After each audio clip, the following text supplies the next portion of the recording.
Assalamualaikum warahmatullahi wabarakatuh.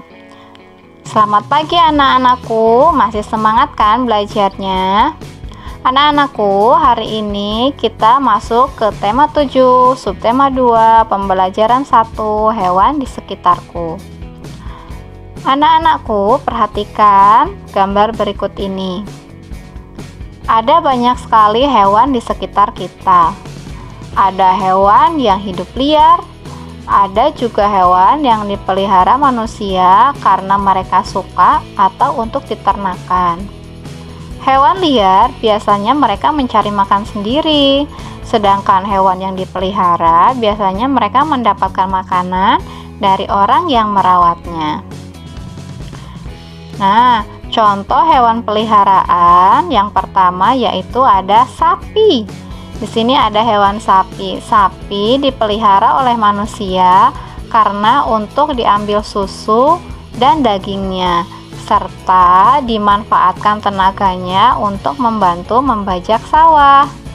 Yang kedua yaitu ada hewan kucing, di mana kucing ini adalah hewan peliharaan karena manusia suka dengan tingkah laku lucunya.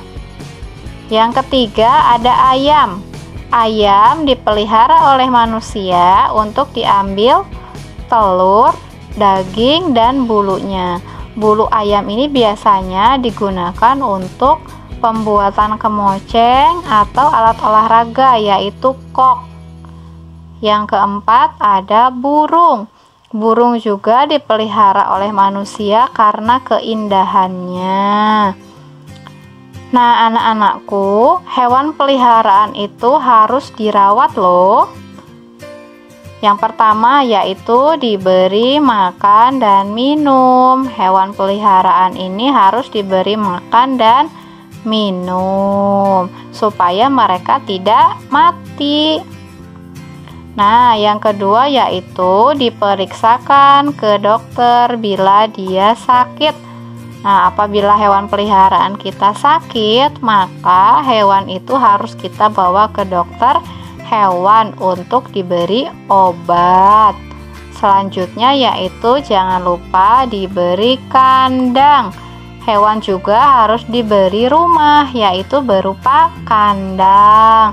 Dan jangan lupa ya, kandangnya harus selalu kita bersihkan supaya tidak ada penyakitnya. Selanjutnya yang keempat, dimandikan. Bukan hanya manusia saja yang mandi, tetapi hewan peliharaan juga harus rajin dimandikan agar mereka tetap sehat dan tidak terkena penyakit. Selanjutnya ada hewan liar. Hewan liar yang pertama yaitu ada singa. Nah, ini adalah hewan liar. Yang kedua ada ular. Ini juga ada ular. Yang ketiga ada hewan gajah, dan yang keempat ada beruang. Ini adalah beberapa contoh hewan liar. Hewan-hewan liar ini biasanya mereka tinggal di hutan. Tapi sekarang hewan liar itu bisa dipelihara dan dilestarikan di kebun binatang agar mereka tetap terjaga keberadaannya dan tidak punah. Nah, anak-anakku, perhatikan gambar berikut. Ini adalah gambar kebun binatang. Bella dan keluarga pergi ke kebun binatang. Kebun binatang tempat hewan dipelihara dan dilestarikan agar tidak punah. Di kebun binatang ada aturan. Apa saja aturan yang ada di kebun binatang?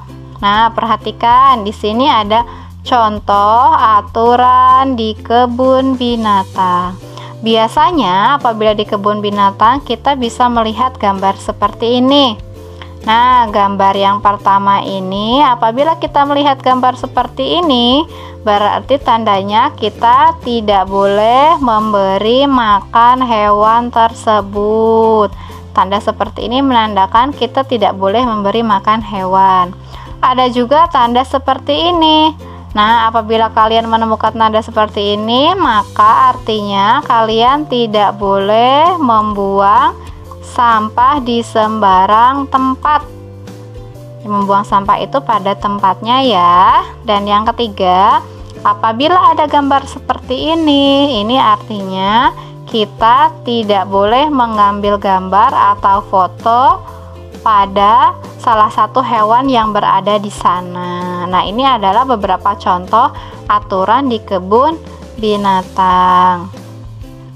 Anak-anakku, di kebun binatang itu terdapat banyak hewan.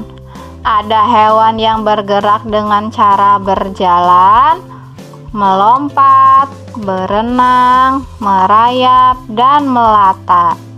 Alat gerak hewan ada yang berupa kaki, sayap, sirip, atau perut.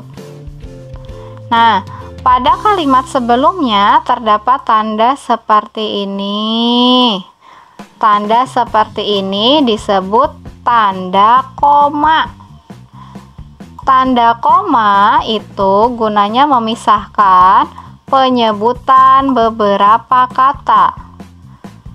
Tanda koma juga digunakan sebelum kata dan, serta, atau. Contoh, Raka, Viko, Heri, dan Arga pergi ke kebun binatang.